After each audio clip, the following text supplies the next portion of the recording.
علیکم، میرا نام غضنفر عباس اسدی ہے اور میں بائی پروفیشن ایک ڈینٹل ٹیکنیشین ہوں۔ وزیر اعلیٰ پنجاب اور وزیر اعظم پاکستان سے میری ایک اپیل ہے کہ یہ جو پنجاب ہیلتھ کیئر کمیشن کا ادارہ ہمارے سروں پر انہوں نے بٹھا دیا ہوا ہے، تو یہ ناجائز ہم لوگوں کو تنگ کرتے ہیں اور بلا وجہ آ کے پریشان کرتے ہیں۔ آئے دن کسی نہ کسی کو یہ سیل کر دیتے ہیں۔ تو اگر ہم ڈپلومہ ہولڈر بھی ہیں، ٹیکنیشین ہیں، اور یہ میرا ڈپلومہ بھی ہے، میں ڈپلومہ ہولڈر ٹیکنیشین ہوں، اور یہ اٹیسٹڈ کاپیز ہیں میری جو یہاں پہ ہاسپٹل سے ایم ایس صاحب نے بھی اٹیسٹڈ کی ہیں اور میرے ادارے سے بھی ہیں، اور یہ واضح طور پر میرے پاس لاہور ہائی کورٹ کے آرڈر ہیں جس میں یہ یہاں پر لکھا ہوا ہے، صاف واضح لفظوں میں یہ لکھا ہے کہ یہ کسی بھی ڈینٹل ٹیکنیشین کو جو ڈپلومہ ہولڈر ہے کسی بھی ادارے سے تو اس کو یہ سیل نہیں کر سکتے۔ مگر یہاں پر ان کا قانون یہ ہے، پی ایچ سی والے جب سے بھی آئے ہیں تو ان کا ایک ہی قانون ہے کہ جو بندہ ان کو منتھلیاں دیتا ہے، پیسے دیتا ہے، تو وہ بالکل ان کے میرٹ پر پورا اترتا ہے، خواہ وہ سرجن ہو یا ٹیکنیشین ہو۔ تو اگر کوئی بندہ انہیں منتھلیاں نہیں دیتا، ان کے منہ مانگے دام نہیں دیتا، تو وہ بندہ پھر کوالیفائڈ یہ تصور نہیں کرتے۔ تو میری وزیر اعظم پاکستان سے یہ اپیل ہے کہ کم از کم ان کو ایک حدود اربہ دیا جائے، لمیٹڈ کیا جائے کہ بلا وجہ کسی کو یہ تنگ نہ کریں۔ یہ دوسری بار میرا کلینک سیل کر رہے ہیں۔ میری ایک ڈینٹل لیب ہے جس میں میں صرف میئرمنٹ کرتا ہوں، لوگوں کے دانت بناتا ہوں، تو اس پہ آ کے یہ دوسری بار سے سیل کر رہے ہیں۔ آخر انہیں وجہ کیا ہے؟ کبھی میں اس پر موجود نہیں تھا، میں ماڈل لینے کے لیے گیا ہوا تھا، لاسٹ ٹائم بھی ایسا ہی ہوا،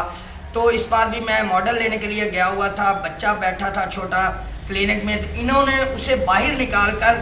میرے اس لیب کو سیل کر دیا۔ نہ تو میرے پاس کوئی ادویات ہے، نہ کوئی انجیکشن ہے، نہ میرا میڈیکل سٹور ہے، تو اس کے باوجود یہ مجھے اس طرح سے کیوں تنگ کرتے ہیں؟ اگر یہ پراپرلی میرٹ پر کام کر رہے ہیں، سن 2010 سے یہ اس فیلڈ میں آئے ہیں،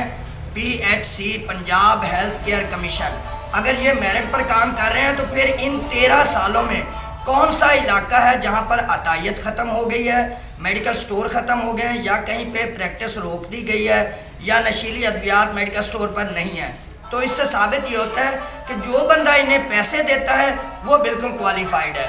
اور اگر کوالیفائڈ ہونے کے باوجود انہیں وہ اس بار بھی میں ماڈل لینے کے لیے گیا ہوا تھا، بچہ بیٹھا تھا چھوٹا کلینک میں، تو انہوں نے اسے باہر نکال کر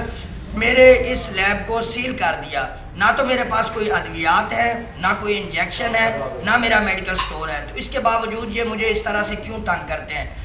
اگر یہ پراپرلی میرٹ پر کام کر رہے ہیں، سن 2010 سے یہ اس فیلڈ میں آئے ہیں، P H C Punjab health care commission, اگر یہ میرٹ پر کام کر رہے ہیں تو پھر ان 13 سالوں میں کون سا علاقہ ہے جہاں پر عطائیت ختم ہو گئی ہے، میڈیکل سٹور ختم ہو گئے ہیں، یا کہیں پہ پریکٹس روک دی گئی ہے، یا نشیلی ادویات میڈیکل سٹور پر نہیں ہے؟ تو اس سے ثابت یہ ہوتا ہے کہ جو بندہ انہیں پیسے دیتا ہے وہ بالکل کوالیفائڈ ہے، اور اگر کوالیفائڈ ہونے کے باوجود انہیں وہ پیسے نہیں دیتا تو اس کا مطلب ہے وہ نان کوالیفائڈ ہے۔ تو اس طرح سے یہ لوگوں کو ذلیل و خوار کر رہے ہیں۔ اور پھر دوسرے نمبر پہ بات یہ ہے کہ جتنے بھی ٹیکنیشین حضرات ہیں، کسی بھی ادارے سے انہوں نے یہ کیا ہے کورس، تو ان کو اعتراض اس ادارے پر ہونا چاہیے، نہ کہ یہ اس ٹیکنیشین پر اعتراض کرے۔ اگر کراچی، پشاور، لاہور، اسلام آباد یا پھر کشمیر جیسے علاقے پاکستان کا حصہ نہیں ہے تو انہیں ان سے کٹ کر دیا جائے، یا پھر ان اداروں کو بند کر دیا جائے جہاں سے آپ نے ڈپلومے لے رکھے ہیں۔ اب ایک سرجن کی فیس 1000 سے 2000 روپے تک ہے، وہ 2000 روپے پیشنٹ سے لے کر ڈریسنگ کرتا ہے تو وہ 3000 میں پڑتی ہے۔ وہی کام ایک ٹیکنیشین 200 روپے میں کر دیتا ہے، تو ہم وہ مریضوں کو سہولت پرووائڈ کرتے ہیں۔